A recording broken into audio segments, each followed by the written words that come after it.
my Throne of Glass reading vlog series. This is part 2. So in this video we're going to be reading the next 2 books in the series, which is Heir of Fire and Queen of Shadows. You would have seen I have started Heir of Fire, but I'm about a chapter in, so I'm not very far in at the moment. I was really hoping to read all 4 books in this video just so I didn't prolong this series. Me personally, I know that I would rather watch less videos, if that makes sense, and I'd rather have them all compressed into one, but I also know that some people probably would like to see a separate Kingdom of Ash reading vlog. So if any of you have any thoughts on that, let me know, because I'm very open to that. Obviously, I also think it would be interesting to just have one vlog on the tandem read, which is what will probably happen if I do read these 2 books in this video, but there's a chance that I might put the next 3 books in one vlog, or I might do them separately. I'm not 100% sure, but yeah, I was really hoping to do all 4 books in this video, but I'm just too busy. I don't think I will get the video up in time if I read all 4, so I'm really sorry if you were hoping to have less videos to watch in the series, but I'm really glad that you're here watching anyway. So this is going to be a spoiler video. I am going to still warn when the spoilers are happening, and I will give a timestamp for when you should skip to if you want to avoid them. So this video is going to be very much including the spoilers, but if you have not read it and you want to read it, I am hoping that you should still be able to watch this. You might just have to skip some parts, but definitely just be like vigilant and pay attention to what I'm saying, because I don't want anyone to have spoilers, especially for these books, because we're at a point in the story now where it's very much like a new story. So I'm about a chapter into Heir of Fire now, and literally as the chapter ends, I think we're going to be introduced to someone that's very important to the series, I'm pretty sure, and this person is a person that I knew about going into the series, which is why I had an inkling of what was going to happen in especially Assassin's Blade, but all 3 of the books. And yeah, that's exciting. I finished a chapter. I was at work, as you would have seen. I finished a chapter and I was like, I really want to read on because I have a feeling this is who I think it is, but I couldn't because I had to go back to work. That's where we're at in Heir of Fire so far. Literally a chapter in, but it's already exciting, so that's good. But yeah, I'm just gonna go and start reading now, and I'll update you whenever I have something to say.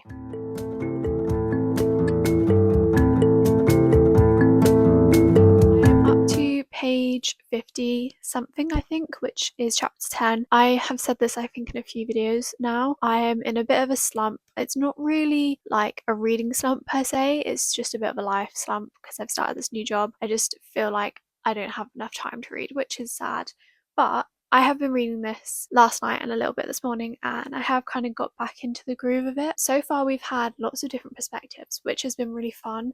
We have had multiple point of view in the previous books, but this one has a lot more. It's like almost every chapter I think has been a different point of view so far, and it's been characters that like you've never met before as well, and I'm assuming are kind of random characters, not really relevant to the plot necessarily. So I've been enjoying that. That's been really interesting. I feel like we've got a bit of a catch up on a few of the characters from the books before. We've been introduced to a few new characters, as I believe I did say. I feel like there's 2 female characters that I'm kind of waiting on getting a point of view on, because I feel like they have potential to be included in the rest of the series, and they are 2 women that I feel like have kind of been done a bit dirty, so I really want to see if they get redemption. We've also been introduced to another female character that I have heard a lot about, so I'm very intrigued to see her side of things. At the moment she's seeming a bit scary, but I'm really excited to see. She's kind of giving me more vibes from Akatar, I don't know why, but yeah, that's all I have to say at the moment. Not much to update you on, but I'm just going to continue reading and update you as I go. Okay, this is going to be a really quick clip because I'm really badly suffering of hay fever today.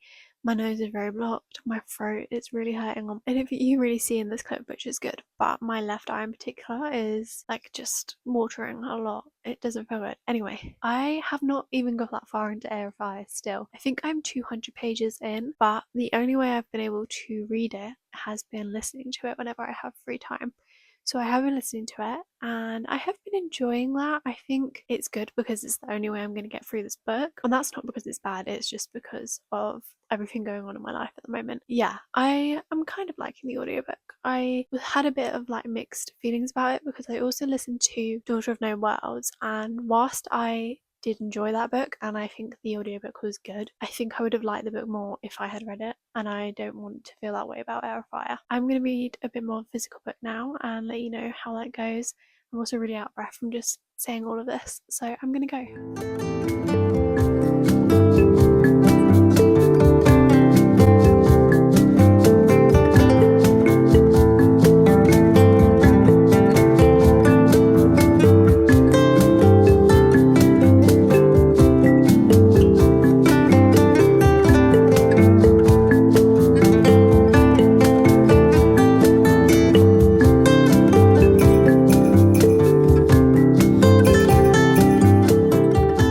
So I finished Heir of Fire last night, and I obviously have a few things to say. I feel like maybe I haven't updated as much as I would have liked in this video so far, but honestly this book has taken me, I think, 3 weeks to read, which is a long time for a book, especially a book that I didn't not like. I did enjoy this book. It's sitting very much at just a 4-star for me though. I think this is probably my least favourite book so far, and yeah, it's very it's not middle of the road because I enjoyed it, but in comparison to the other books so far it feels a bit middle of the road to me. So some of the things I did really like was that I did like seeing a lot of the new characters. They were characters that I actually kind of knew were coming just because I have had some spoilers already, and I did enjoy that and enjoyed seeing quite a vast difference in storylines. However, I wouldn't say that any necessarily stuck out to me. As this is a spoiler vlog, I'm going to be talking about spoilers now, so if you don't want to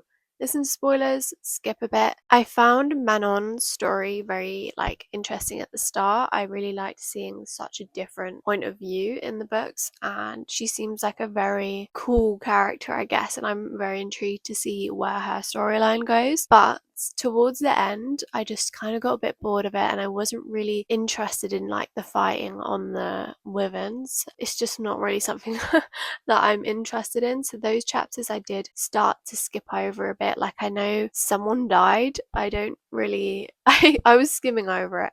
Someone died and someone was upset, and Manon, I think, tried to save them or something like that. I just found towards the end of her chapters they just got a bit the same and a bit boring. And then obviously the other main character that's new, I guess, is Rowan. I don't think we actually got his point of view. I'm pretty sure we didn't, but I did like him as a character. I just wouldn't say that I'm in love with him, and I know a lot of people love Rowan, but I also feel like a lot of people like Dorian, and maybe I'm leaning a bit more towards Dorian still, especially with the storyline that he got in this book. The ending just felt a bit weird to me. I'm not sure that that's something that I would look for in a man, because I obviously know where the story is going. Just personally, not sure I'd want someone that feels like they need to be working for someone, I guess is how I'll put it. I know it's part of the story, and I know that they're fey, so it's not real life, but yeah, I just found that a bit interesting that he was free for 2 seconds. But yeah, I still liked him. I just didn't love him as much as maybe I thought I would. And then Selena, obviously we get her storyline in this, and that's why you see Rowan. I found it the most boring of all of her storylines. Kind of similar to Manon. It was very the same thing happening in each chapter for a little while. I did like the setting. I felt like it was very well described, and I could imagine I can't remember what it's called now, but the halfway point to Maeve's lands. I did like that, but it just, yeah, there was a point where all of a sudden she was sleeping with Rowan in his room, and it kind of wasn't explained, I don't think, why she was sleeping there. Obviously I think there was a reason for her doing it. I'm pretty sure she was injured or something, wasn't she? But then she just stayed there. But that's kind of my thoughts on her storyline. I feel like it was just a bit lackluster in comparison, which is kind of a crazy thing to say because this was her moment, I guess, in this book, and I did like that part of it where she fully realizes her powers, I guess. I also really liked getting more of the backstory of what happened when she was a child, and that was very well written, I feel like, and I could again really imagine that. So I have found it's been very descriptive of the setting. And then as for the other characters, Adian was another new character, and I really loved him. Honestly, I think out of all the characters that we've got that are new in this book, Adrian was probably my favourite. It definitely helped that you saw some of him as a child with Selena. But yeah, I just really liked Adrian, and his storyline was fun because it's kind of like a who is he, where's his allegiances lying, that kind of thing. And I liked that Kale kind of had, not that he needed a redemption, but a little bit of redemption, but also something for him to work towards that's kind of for himself, which is nice because I feel like for Kale in particular, obviously Dorian as well, but for Kale, he's kind of had a life planned out for him and then he's gone a different path, but now his different path is like very controlled and now he's kind of doing his own thing. So I quite like that for Kale, and I like the little thing going on with Adian. And then Dorian obviously had a really nice storyline in this one. I really liked it. I knew where it was going, so I wasn't surprised or shocked at the ending with Sorsha. I'm surprised that she was a traitor and like sending out letters, but at the same time it didn't really amount to much, I feel like, because didn't it turn out that she was writing letters to Ren and Ren was already talking to Kale and Adian, so I'm pretty sure she would have got pretty much the same information. That just felt a bit lackluster, I guess, but I did enjoy that and I liked that side of Dorian, and I feel like this is why so many people like Dorian. And I think that's all the point of views you get in the book. Other than that, I found the pacing a bit slow, which is obviously why I took so long to read it. I listened to some of it and I feel like that obviously helped. I would not have finished it last night if I hadn't listened to. I've probably read and listened to half and half. Yeah, that definitely helped. The ending picked up in pace, and that's obviously always kind of how it goes, but yeah, I feel like the pacing in this one was definitely a bit off, and that might just be due to all the different point of views. I feel like the only other thing I want to say is the ending. I feel like, obviously, as I said, I could predict the main death. I mean, I think it was the only death in the ending. That was obvious and it just felt a bit lackluster, but I guess it's kind of building up to how are they going to save Adian, how are they going to save Dorian, that kind of thing. But it didn't feel as powerful, I guess, as it could have been. I wasn't left wanting to read the next book necessarily. So yeah, those are all my thoughts on Heir of Fire. I'm going to go to work now, so sad, and I'm going to start Queen of Shadows today, I hope. I'm getting the vibe it's going to be kind of similar to Heir of Fire, just like an extended version. Hopefully I like it a bit more, obviously, and I'm predicting that it's going to be, that's my predictions. So let's just go to work and then we can read Queen of Shadows.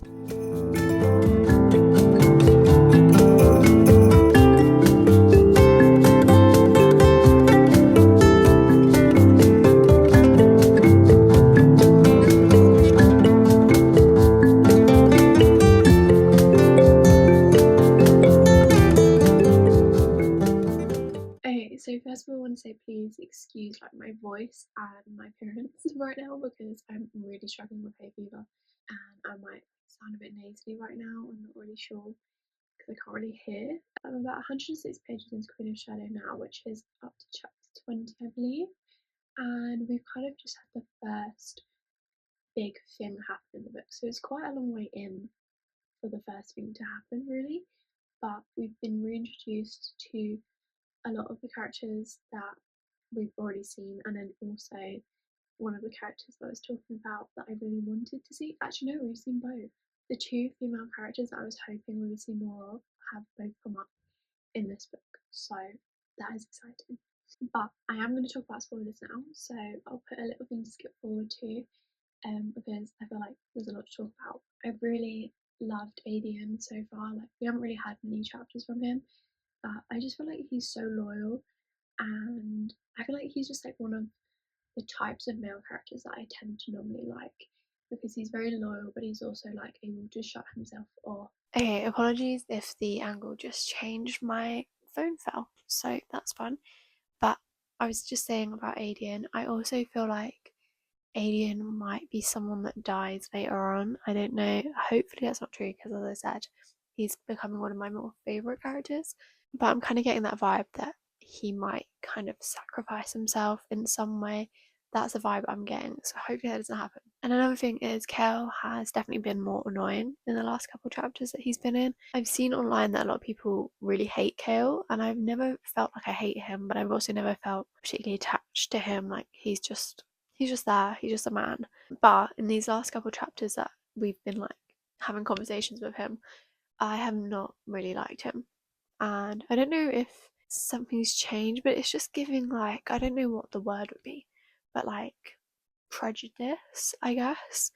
Or I don't know, just like favoritism, I guess. Like, why are you okay with Dorian but not with Aelin being Fae? So yeah, that's just another thing to add. And I feel like that's all I have to say about the characters. Obviously, I'm really excited to see Lysandra and Kaltain, especially Lysandra, because it seems like they're gonna have a good friendship, which I love for Aelin because she's been missing that. And Kaltain, we haven't really like we don't know much more about her story so far. We just know that she has been dragged along basically to be where the witches are, and Manon is a bit like suspicious. So that'll be interesting if they have like a little alliance. And also, there was another character introduced. I can't remember her name, like Elide or something like that, maybe. And that was in Manon's storyline. And I have a feeling something's going to go on there.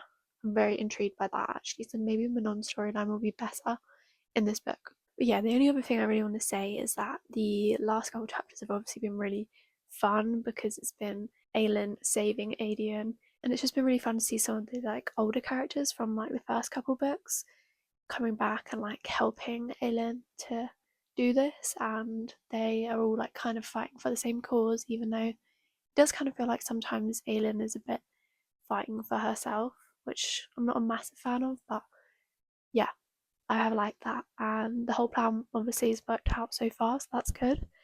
And yeah, I feel like that's all my thoughts. I think I might read a little bit more tonight, but maybe not too much more. And yeah, I'll see you in my next little update. Okay, guys, please excuse my appearance because it is currently a heat wave at the moment, and I don't think anyone can bother with their appearance. Just tying their hair back, and that's about it. So, yeah, that's my first little point for this update. Secondly, I left my book downstairs, and again, heat wave. I'm not going downstairs to get it. It's just too hot to like move, basically. And oh my god, I've literally just seen my neighbor has. Right, first of all, this is the first time I'm opening my blind in like 3 days, just because I don't know if this is true. My bedroom's north facing, so I'm not sure if it actually really matters, but I basically just been keeping my blind down all day, obviously all night as well, to keep the heat out. I feel like it has worked. If you open your window at night as well, and not like when you're sleeping, but in the evening with your blind down, it works. Anyway, so this is the first time I've opened my bedroom blind in a couple of days, and I've just seen that my neighbours have a massive like inflatable pool kind of situation going on. It's literally taking up half their garden. That is the dream. So yeah, I haven't got the book with me, but I am I think like 530 pages in, so I have roughly 100 pages left. I've definitely been in between listening and reading. I did quite a big portion of listening throughout the middle, and then towards the end I've started physically reading it a bit more. I can definitely see why so many people like this book more than the others in the series, because it feels a lot more developed. It feels like the storylines actually have kind of a meaning to them now, whereas in especially Heir of Fire, but honestly a lot of the books, it doesn't really feel like there's much meaning to it yet. So I've been really liking that. I'm just trying to think of any like specific updates I can give as to where I am now since my last update. I think my main update is Rowan and Aelin are like now kind of like they've expressed that they have these feelings for each other, so that's really exciting. And I definitely am warming to Rowan more throughout this book, which is also good because I know I said earlier that I'm not too sure on him. Also on that note, Kale, I feel so weird about him because I don't dislike him, but I don't love him. But I feel like from what I've seen, maybe he's a bit overhated, especially as far as I am in the books now. Maybe it changes, I don't know. But at this point, I feel like he is kind of just doing what he can and what he's always been told to do. Like, it's not easy to like break the molds, if that makes sense. And he's already done that once, and then he's got to do it again. Do you know what I mean? So, oh yeah, I'm finding myself feeling a little bit more of a soft spot for Kale, especially with the whole Dorian situation, which I'm very intrigued to see how that goes. On that note, Dorian and Manon did meet, and him meeting her made his human side come back out, which is very interesting because I'm guessing that means that they're, I mean, I know, but I'm guessing it means that there's like a little something going on with them. There's a bit of a connection. So that's really exciting, and I liked that Manon like kind of hinted at that to Aelin so that she knew before whatever's gonna happen now, which is what I'm getting into now, is like Aelin has just entered the castle with Chaol and met the king and Dorian. So I'm at like a big point of action, I think. So I'm very excited to get back into it. But yeah, back to Manon. Her storyline has just been so much better. I feel like you hear more about Asterin as well and her backstory. I really loved that. And it definitely gave more depth to her character, which I honestly don't even feel like it was necessarily needed, just because she kind of always felt like someone that was important, but like she's a side character. Whereas now I feel like I do know her better, which is nice. Elide as well, I'm very intrigued to see what's going to happen with her because of the whole connection to Aelin and to Manon. And then Aelin was talking about how she feels a connection to Manon. So intrigued about all of that because I'm guessing that's going to become full circle at some point. I've also loved that Lysandra has had such a big like redemption so far, which I've loved. She's a shapeshifter, which is very interesting. And then also Kaltain, I feel like nothing really has happened with her, but we're just still being made aware of her presence. So I'm guessing something is going to happen with her. She's got like shadow fire, I think it said. So she's got some powers as well, which not surprising. I feel like it was pretty obvious from, was it even Throne of Glass? I think it might have been in the first book. That she had some sort of power going on. One more thing with the book is that I'm hoping to finish it tomorrow. I'm not 100% sure if I'll be able to, but fingers crossed. I think I might be able to because I'm going to read a bit more now, and then tomorrow I've got a pretty laid back day, so I should be able to read the rest of the 100 pages or whatever I have left after reading today. So that's really exciting. So you'll get another update from me hopefully tomorrow, maybe Monday, and then this video will go up on Wednesday. So I know this has been a bit of a long-winded one. It's just because Heir of Fire took me so long, but as I said, Queen of Shadows has been a lot better, so I've enjoyed that. Only other note is that I got my nails done, and I want to show you guys because I really love them. Yeah, they're just really cute. Like, I think they're so summery, which is really nice. So yeah, you will see me soon with my final update, which is very exciting.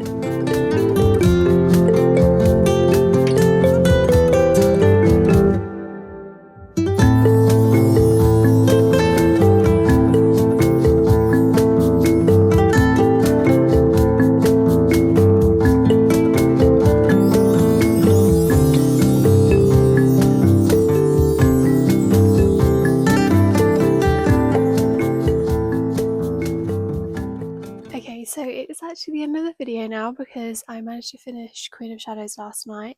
I kind of got like, I think 40-ish pages through, and it was just like constantly I wanted to keep reading it, which is so good because I feel like I haven't felt like that with a book for a long while. So that was really like fun, and yeah, it was just very action packed towards the end, and I feel like the ending, it wasn't full circle necessarily because there's still more to the story, but it did feel a bit full circle, so I really enjoyed the ending of it. I think I'm gonna rate it 4.5 stars. I'm very in the middle of my rating on this one. I feel like it's the one that I'm most unsure on, and it's because it still took a little bit of time for me to read. I feel like the beginning was still a bit slow and kind of similar to Heir of Fire, or how I felt about Heir of Fire.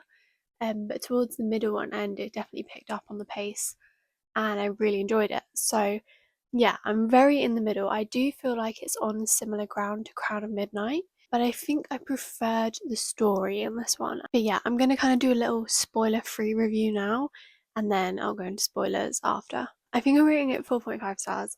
I think I preferred it to Crown of Midnight. That's kind of my overall consensus. I think I still loved Assassin's Blade the most, and obviously it was a 5 star for me, and it was very emotional. Like it's the one that definitely tugged to my heart and my emotions the most.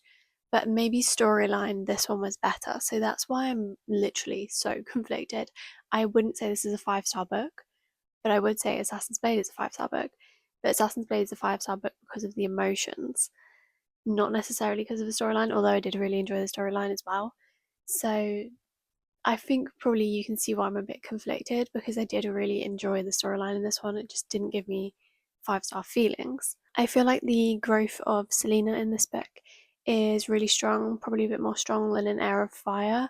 I honestly feel like Heir of Fire didn't really have that much going on in it, and it could have been a lot shorter, or like, I don't know, it could have been included in this book. I don't really know how I'm feeling about Heir of Fire at this point. Let me know if you read the series and you feel the same way about Heir of Fire, or if you feel the opposite way, let me know, because I feel like I can be easily swayed on that one.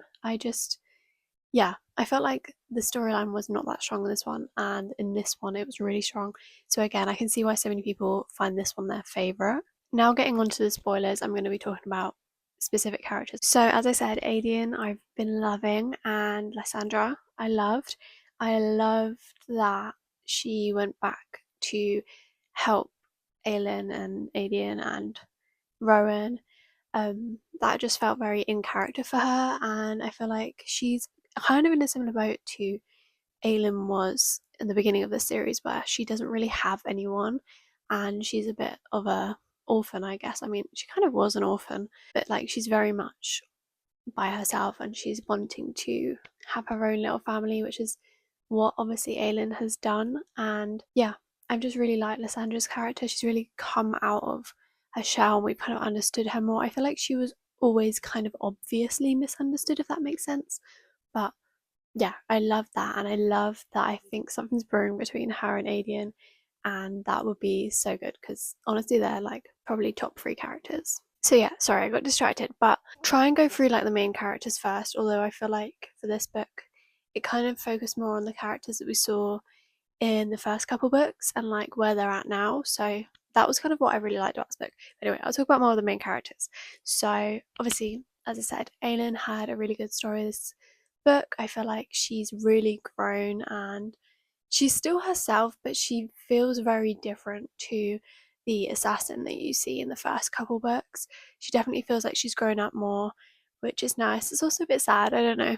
She's only 19. But yeah, she's definitely grown up a lot more. I love her relationship with Adian. As I said, I just love Adian, but I feel like it's a very like sibling relationship, which is like I can relate to because I have a brother. But like it's just fun. I feel like to have those sibling relationships in books.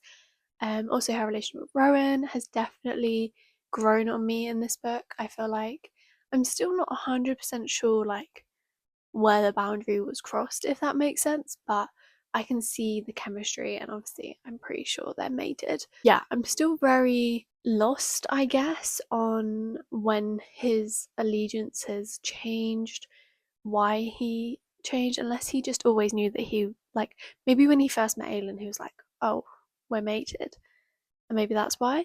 That would make sense, I guess. And then obviously we have Kale and Dorian, the other 2 kind of main characters in this series.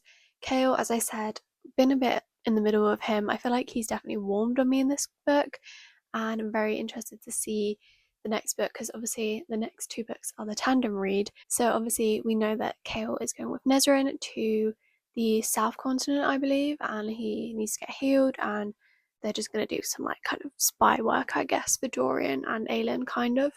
And they obviously have a little romance brewing there, so that will be fun. I like Kale as a character. I feel weird reading his like romance scenes, I guess. I don't know why. I just feel like all of the women in these books deserve better than Kale. That sounds really harsh because I don't dislike Kale, but that's kind of where I stand. I don't know why I feel like that though, because like I don't dislike Kale. I just feel like there's something there's something about him that I'm not too sure on, and like I think it might just be because he's very like set in his ways, even though he's kind of adapting more, which is what I liked in this book. He still feels very like rigid, and like he still has this kind of like hatred for Aelin, even though they've kind of closed that chapter and like come to terms with it and like apologized and that sort of thing. Yeah, I don't know, because to me Nesrin feels like a very like free person, like very independent, I guess, and obviously she works in the same like little team with Kale and is like working against the Valg, and I just feel like Kael won't fit that. So anyway, I'll be interested to see how that goes. I think that must be Tower of Dawn, but I'm not sure. Don't take my word on that. And in Dorian, obviously, we don't see too much of him until the end. He had the little moment with Manon, and then Manon came back at the very end of the book, and they had this little, like, very brief moment where she comes and visits him when he becomes king. And that was honestly a bit weird and a bit random, but I'm guessing, I mean, I know that there's going to be some sort of connection with them. Maybe Manon is aware of that. I'm not really too sure, but definitely feels like there's more to that that we are not 100% sure on yet. As for Dorian, like becoming Dorian again, I obviously really loved that, and the whole moment where they fight the king was really dramatic, I guess. I feel like actually I just want to take a couple moments to talk about that because I it makes sense, but the drastic change between the Parrington, I believe, king and then the real king was so like drastic that I mean I understand why they were confused because I was so confused. He just seemed really like soft spoken and weak. And I know that obviously that's because he's been like hiding inside of himself this whole time. But it just felt really weird. So I don't blame them for killing him because I would do the same. That was just a crazy moment, and I feel like it all went very quickly. I still don't completely understand the whole glass wall bit, but yeah, it was still really good. And I really liked, as I said, when they were in the tunnels, Dorian and Aiden, and Lysandra comes and helps them. I mean, Lorcan comes as well. Lorcan is a whole nother thing. I don't really understand where his character's going, but I think I kind of like him.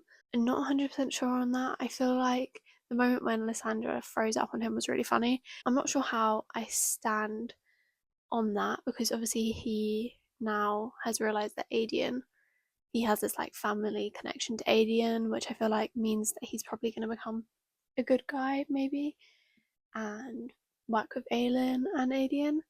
But I'm not 100% sure because he kind of came to save them, but also felt like there was ulterior motives there, and he obviously left very quickly. I feel like now we need to go into the more new characters, so I'll talk a bit more about Manon. I can't remember if in the last update we talked about this, but basically Aelin and Manon were fighting, and Aelin saved Manon from dying pretty much, and now there's like a little unspoken bond there, and I feel like Manon maybe is aware that she's on the wrong side and is maybe thinking about how she's going to change that. I feel like she kind of already knew just because of what the king's side of things were trying to enforce, but now she's like, oh, makes sense. And also with obviously a lead being from Terrasen and on Aelin's allegiance, I guess, I think Manon is kind of realizing that she needs to be on the right side of history, and that's with Aelin, which is why she went and helped Aelin with Dorian,